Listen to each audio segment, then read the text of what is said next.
Good day. My name is Michelle Lilas. I am Joseph's mom, and I'm here to speak about him. But first, I wanted to tell you a little something about myself. I was born on the 7th day of the 7th month of 1977. This year I will be 49, and 7 goes into 49 7 times. Numbers are very important to me. So I am here to speak about how the assault on my son Joseph, who is my world, and how Joseph's story has interwoven with my own. We all affect each other more deeply than most people can understand. This story is also much bigger than one moment. I tell this story humbly. I tell this story with purpose. I will stand firmly for my son always. This is not chaos. This is not rage. This is not me being out of control like my past. I was so broken then, with a very big heart. I gave to everyone else, just not myself. I wanted to be everyone's hero, but I could not even be my own. This is me being balanced. This is me healed and still healing. And this will make a difference. I am doing this for Joseph. I am doing this for myself, and I am doing this for every child who does not have a voice, because nothing changes if we all see it and do nothing. I was raised in the village of Caroline, Alberta. I lived here until I was about 6.5. I came back home several times a year throughout my life. I even lived here a couple summers and held a few jobs. I have my mother's and my father's sides of my family here. I came back 5 years ago, making this my home permanently again with my children. I literally came out of the womb fighting a bully and defending my mom as a small child. I went through violence, addiction, rape, drugs, alcohol, chaos, personally and all around me, the people all around me. I lived in survival mode. That was the environment around me basically my whole life. Relationships filled with screaming, betrayal, abuse, manipulation, and rage. I stopped doing hard drugs and drinking when I found out I was pregnant with Mickey Joe, who is now 16. After I had him, I did continue to drink, but much less. I applied for low-income housing in Edmonton just before I found out I was pregnant with Mickey Joe, and I was accepted around the time Joseph was born. He came into this world 2 months early in chaos, so we spent a lot of time in and out of the hospital, but the house was ready, the new place was ready for his arrival. I started a man-woman type shelter space in my basement, a space where others dealing with different types of abuse could live. Over about 10 years, I helped about 20 people, couples, families, and some individuals get through some of the hardest times of their lives so they did not end up homeless or back in abusive situations. I was good at it because I did not put up with anyone's shit, and there was a strong level of respect because of that. I just expected people to buy their food, stay away from drugs, and show up for their lives. I taught people how to cook, how to manage money, the basics of life, even how to do their taxes. I made some beautiful connections in that space, and I truly loved helping the people. I connected them with programs and places where they could continue to grow once I left. There were a few constant, beautiful relationships I had throughout my life. 2 of them were my mother and my brother. We were always there for each other. I called us the triangle. They have both since left to heaven. I normalized things that never should have been normal because survival became my baseline. Throughout my life, I stood up to bullies, men, women, strangers, people in bars, relationships, streets. Everywhere I went, if I saw somebody being hurt, something in me jumped in before my brain even had time to think. I liked the rush of fighting. I liked the rush of helping. Being the good guy to the bad guys, the hero that I couldn't be for myself. A couple of times I got the shit kicked out of me. One night at a bar, I stood up for a girl and ended up taking down a bouncer. Not the first time that had happened. Then 2 or 3 more came in after me.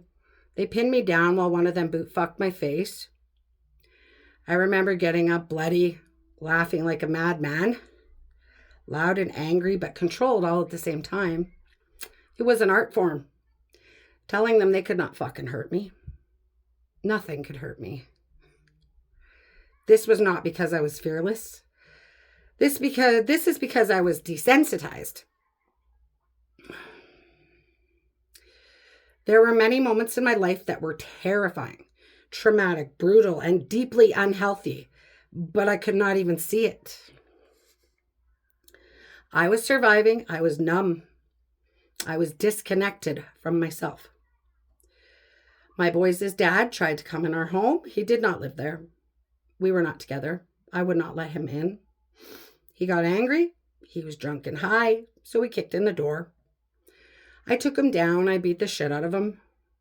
When he came back at me, I brought out the baseball bat. I kept one at the front and one at the back door, just in case. This one is not the first time. The cops came. I did not get charged because he had kicked the door in and I was defending my children and myself. Welfare did get called. The cops came, or welfare did get called.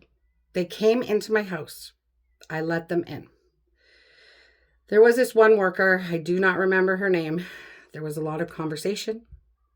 I do not remember anything about her, except this moment that I will always, forever be grateful for.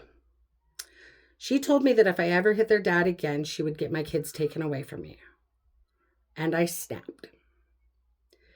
I looked at her calm and cool, but with anger, and said, "Listen up. I know my rights. I took social work. You cannot take my kids away from me for defending myself, and this asshole kicked my door in. I would do it again."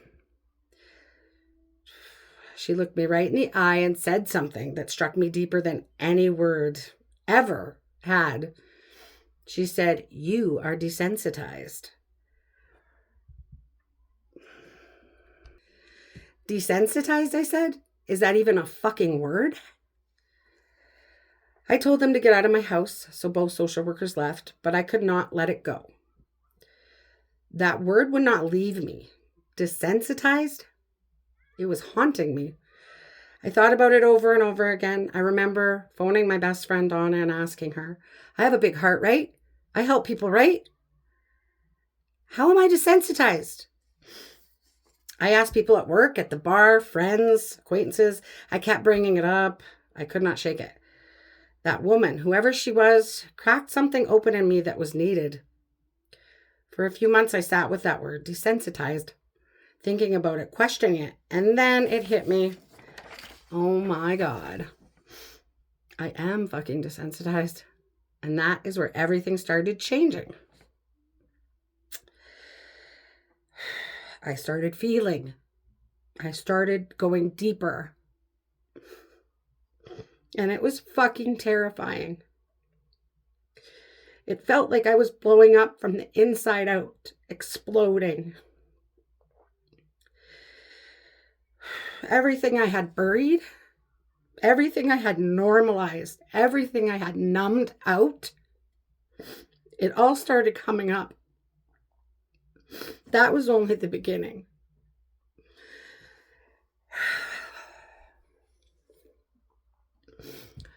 But here I am, years later, telling the story because I can finally feel. My whole life I walked through the fire. I walked through the fire, rose through the ashes and into the light. And that is healing. People think healing makes you weak because you become emotional. No. Healing is finally being able to feel what survival mode buried. I came full circle back to this small village where it all started for peace. I do not bother people. My children do not bother people. We stay in our space. We send all others love. I have worked hard to become softer, calmer, and more grounded. I came here to heal. And now life has brought me face to face with bullying again. This time I am not standing with rage, fists, or destruction. I am standing differently now, with truth, with voice, with my voice for my child, with accountability for myself, with love for all my children, all the children in this community, and all the children in this world, in this whole world. I used to think fighting the good fight meant hurting people back if they hurt others. I thought if I warned somebody first, then the violence I brought forward was justified. Healing taught me otherwise. When I started healing, those actions stopped having power over me. They actually started hurting me too. That is when I knew I had to change. I am not going anywhere. Not because I want chaos, not because I want revenge. Because cycles do not stop unless somebody is willing to stand there, speak up, and refuse to move so that others will take accountability for their actions. When we as parents, aunts, uncles, essentially all adults, heal ourselves, our children stop inheriting the pain that was never deserved. And that is how the world begins to heal. Are you ready to break the cycle? It is time. I am Michelle Lilas. I send this message with peace, love, and healing light to everyone.